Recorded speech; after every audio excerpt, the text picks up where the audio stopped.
అందరికీ నమస్కారం. నేను మీ ఆయుర్వేద డాక్టర్ చిట్టిబొట్ల మధుసూదన శర్మని.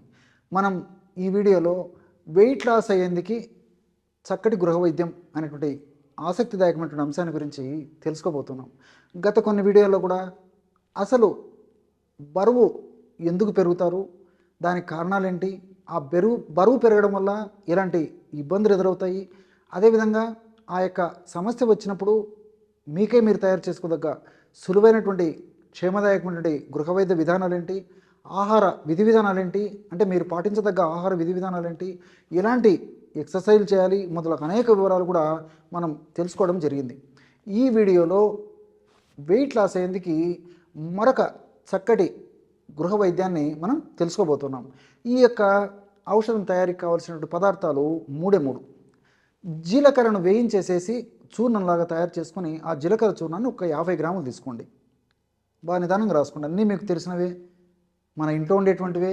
కేవలము అవగాహన లోపంతో వాటిని సద్వినియోగం చేసుకోలేక మరి ఆ యొక్క వెయిట్ ఉన్నటువంటి పరిస్థితి ఉన్నప్పుడు లక్షలాది రూపాయలు కూడా ఖర్చు పెట్టేదానికి వెనుకాడనటువంటి పరిస్థితి ఏర్పడుతుందన్నమాట. కాబట్టి కేవలం అవగాహన నుండి వాటిని సద్వినియోగం చేసుకుంటే సమర్థవంతమైన ఫలితాలు పొందవచ్చు అన్నమాట. అట్లే మెంతులను వేయించి చూర్ణం చేసి ఒక 100 గ్రాములు మెంతుల చూర్ణం తీసుకోవాలి. చివరగా మిరియాల చూర్ణం ఒక 5 గ్రాములు. మిరియాలను కాస్త వేయించేసేసి చూర్ణం చేసేసి ఒక 5 గ్రాములు మిరియాల చూర్ణం తీసుకోండి. అంటే జీలకర్ర చూర్ణం 50 గ్రాములు, మెంతుల చూర్ణము ఒక 100 గ్రాములు, మిరియాల చూర్ణం 5 గ్రాములు. లేకపోతే ఈ పదార్థాలను విడివిడిగా కాస్త వేయించేసేసి చల్లారిన తర్వాత అన్నీ కలిపి మిక్సీలో వేసేసి కూడా ఆ మిక్సీలో వేసినటువంటి పదార్థాలను జల్లించి ఉంచుకొని ఒక సీసాలో నిల్వ ఉంచుకొని కూడా వాడుకోవచ్చు అనమాట. ఈ 3 పదార్థాలు బాగా కలిపేసేసి రోజు ఉదయం ఆహారం తర్వాత ఒకసారి, రాత్రి ఆహారం తర్వాత ఒకసారి, అంటే 10 లేదా 15 నిమిషాల తర్వాత ఒక 50 నుంచి 100 ml గోరువెచ్చని నీళ్ళు కానీ, కాచి చల్లార్చినటువంటి నీళ్ళు కానీ, గది ఉష్ణోగ్రత ఉన్నటువంటి నీళ్ళైనా పర్లేదన్నమాట. కాబట్టి మన వసతిని బట్టి ఆ యొక్క నీళ్లు మనం తీసుకొని అందులో 2 నుంచి 2.5 గ్రాము మాత్రమే, అంటే maximum 2.5 grams, half teaspoon అందులో కలిపేసేసి సేవించాలన్నమాట. ఈ విధంగా క్రమం తప్పకుండా ఈ యొక్క ఔషధాన్ని ఈ పద్ధతిలో వాడుకోవడం వల్ల శరీరంలో ఏ భాగంలో అధికంగా సంచితమైనటువంటి కొవ్వైనా కరగడం మొదలవుతుందన్నమాట. క్రమక్రమంగా ఆ కొవ్వంతా కరిగిపోయి మనిషి నాజూకుతనాన్ని సంతరించేందుకు అవకాశం ఏర్పడుతుంది. ఆధునికంగా మనం ఆలోచించినప్పటికీ జీలకర్రలో థైమోక్వినోన్ అనేటువంటి రసాయన పదార్థం ఉందన్నమాట. ఈ యొక్క జీలకర్రలో ఉన్నటువంటి ఈ యొక్క థైమోక్వినోన్ అనేటువంటి రసాయన పదార్థం గుణం ఏంటంటే మెటబాలిజాన్ని వేగవంతం చేస్తుంది అనమాట. అంటే జీవక్రియని వేగవంతం చేస్తుంది. ఎప్పుడైతే జీవక్రియ వేగవంతం అవుతుందో అప్పుడు ఆ జీవక్రియలో భాగంగా ఫ్యాట్ మెటబాలిజం కూడా వేగవంతంగా జరిగి ఫ్యాట్ కరిగేందుకు, అంటే కొవ్వు కణాల్లో ఎక్కువగా సంచితమైనటువంటి కొవ్వు కరిగేందుకు కూడా ఇది ఉపయోగపడుతుంది అనమాట. అట్లే మెంతుల గురించి మనం ఆలోచించినట్లయితే మెంతుల్లో అనేక రకాలైనటువంటి ఔషధ గుణాలు ఉన్నాయన్నమాట. అంటే ఈ యొక్క శాపనిన్స్, ఫ్లేవనాయిడ్స్, అదేవిధంగా మెంతుల గురించి మనం ఆలోచించినట్లయితే మెంతుల్లో అనేక రకాలైనటువంటి ఔషధ తత్వాలు ఉన్నాయి. ఆల్కలాయిడ్స్, శాపనిన్స్, ఫ్లేవనాయిడ్స్, ఇలాంటి అనేక పదార్థాలు ఉన్నాయన్నమాట. ఇవన్నీ కూడా ఇన్ఫ్లమేటరీ ప్రాసెస్ని తగ్గించేసేస్తాయి. ఎప్పుడైతే బాడీలో కొవ్వు పదార్థము, కొవ్వు కణాల్లో అధికంగా సంచితమైందో అప్పుడు ఇన్ఫ్లమేషన్ అనేటువంటి ప్రక్రియకు ఇవి కారణభూతం అవుతుందన్నమాట. ఎప్పుడైతే ఇన్ఫ్లమేషన్ ప్రక్రియ జరగడం మొదలవుతుందో ఇన్ఫ్లమేషన్ ప్రక్రియలో భాగంగా అనేక రకాలైనటువంటి ఫ్రీ రాడికల్స్, ఇతర అనేక రకాలైనటువంటి హానికారకమైనటువంటి పదార్థాలు ఉత్పత్తి అయ్యి శరీరాన్ని వివిధ రకాల రుగ్మతలకు గురి చేసేటువంటి పరిస్థితి ఏర్పడుతుందన్నమాట.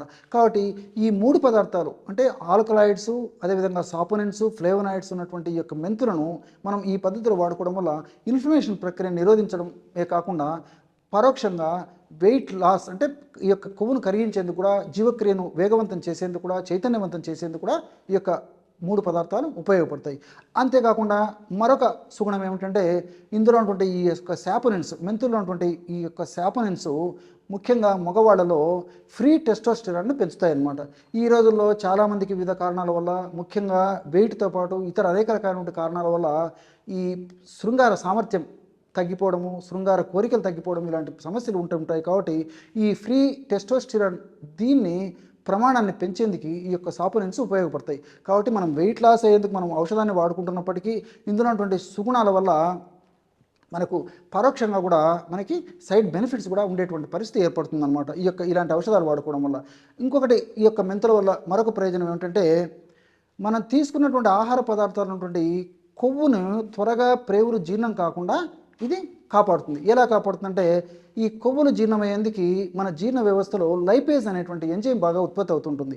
ఈ మెంతుల్లో ఉన్నటువంటి ఈ యొక్క రసాయన పదార్థాలు, ఈ యొక్క ఫ్లావనాయిడ్స్, ఇతర శాపనిన్స్, ఇలాంటి అనేక రకాలైన రసాయన పదార్థాలు, ఈ ఫైబరు, ఇలాంటి అనేక రకాలైన రసాయన పదార్థాలు ఈ లైపేజ్ అనేటువంటి కొవ్వును కరిగించేటువంటి ఎంజైమ్ను తక్కువగా ఉత్పత్తి చేసేస్తాయి అన్నమాట. ఎప్పుడైతే లైపేజ్ అనేటువంటి ఎంజైము జీర్ణ వ్యవస్థలో తక్కువగా ఉత్పత్తి అవుతుందో, అప్పుడు మనం తీసుకున్నటువంటి ఆహార పదార్థాలు కొవ్వు శాతాన్ని త్వరగా జీర్ణం కాకుండా చాలా నిదానంగా జీర్ణం చేయడంతో పాటు ఎక్కువ కొవ్వు శాతాన్ని బయటకు విసర్జింపజేసేందుకు ఈ యొక్క పదార్థాలు ఉపయోగపడతాయి. అంతేకాకుండా మిరియాలు అన్నటువంటి పెప్పరిన్ అనేటువంటి రసాయన పదార్థం కూడా ఈ కొవ్వును కరిగించేందుకు చాలా అద్భుతంగా ఉపయోగపడుతుంది.